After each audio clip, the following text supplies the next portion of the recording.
नमस्कार, India news Haryana के digital platform में आपका स्वागत है। मैं हूं राजन अग्रवाल।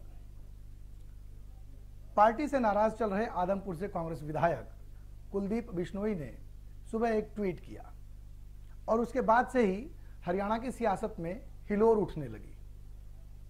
कुछ भी नहीं था उस ट्वीट में, सिर्फ एक समय, इसका जिक्र तारीख के साथ। कुछ ही देर बाद उन्होंने दूसरा ट्वीट किया। उसमें कुछ शब्द थे, वाक्य, शेर कहिए, जिसमें लिखा, घायल तो यहां हर परिंदा है मगर जो फिर से उड़ सका वही जिंदा है।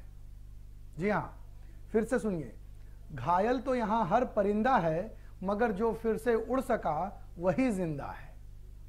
अब इस शेर के या इस वाक्य के अलग अलग लोग अलग अलग मायने निकालने लगे।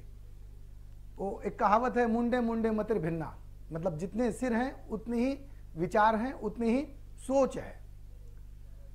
अब मायने निकाल रहे थे, लेकिन कुलदीप बिश्नोई का इशारा कहां था?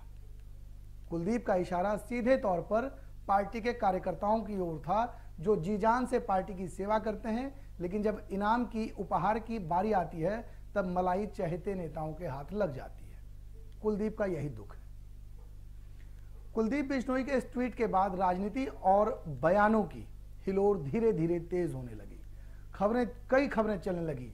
ये भी चला कि कुलदीप बिश्नोई बुधवार यानी 3 अगस्त को विधानसभा अध्यक्ष को अपना इस्तीफा सौंप सकते हैं। आदमपुर से विधायक हैं, अपनी विधायकी छोड़ सकते हैं और 4 अगस्त की सुबह 10:10 पर बीजेपी का दामन थाम सकते हैं। ये उस पहले वाले ट्वीट के हवाले से था जो उन्होंने आज सुबह अपना पहला ट्वीट किया था। यह भी खबर चली इन दोनों ट्वीट्स के बाद कि भारतीय जनता पार्टी के राष्ट्रीय अध्यक्ष जेपी नड्डा उन्हें पार्टी में शामिल करवाएंगे। ये सब खबरें हैं, कयास हैं।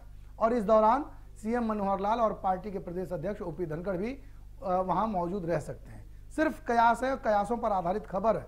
इसमें फैक्ट्स क्या है सिर्फ कुलदीप बिश्नोई जानते हैं, जेपी नड्डा जानते हैं, या फिर जो आला कमान हैं बीजेपी के बड़े नेता हैं जिनको फैसले करने हैं, वो कुछ लोग जानते हैं। बाकी जितनी चीजें चल रही है बाजार में वो सिर्फ सूत्रों के हवाले से है, अफवाहों पर है, कयासों पर है, जिसमें सच्चाई अब से कुछ देर बाद, मतलब जब आप ये वीडियो देख रहे होंगे तब तक हो सकता है कि कुछ चीजें साफ हो गई हों।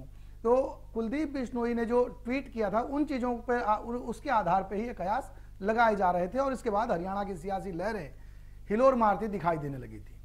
लेकिन पिछले दिनों जिस तरीके से कुलदीप बिश्नोई ने मुख्यमंत्री मनोहर लाल से मुलाकातें की, बीजेपी के राष्ट्रीय अध्यक्ष जेपी नड्डा से मिले और गृह मंत्री अमित शाह से मुलाकात की, उससे इस बात को जरूर बल मिलता है कि वे बीजेपी के करीब हो रहे हैं। लगातार धीरे धीरे ऊपर की तरफ दिल्ली केंद्र में के बीजेपी में उनकी मुलाकातों का सिलसिला लगातार बढ़ रहा है और वो बीजेपी के करीब दिखाई दे रहे हैं। लेकिन सवाल यही है कि कांग्रेस से ऑफिशियली कब दूर होंगे? अगर आप इस बारे में कुछ जानते हैं तो कमेंट बॉक्स में लिखकर हमें जरूर बताइएगा। वीडियो कैसा लगा, अपनी राय हमें जरूर दीजिएगा। धन्यवाद।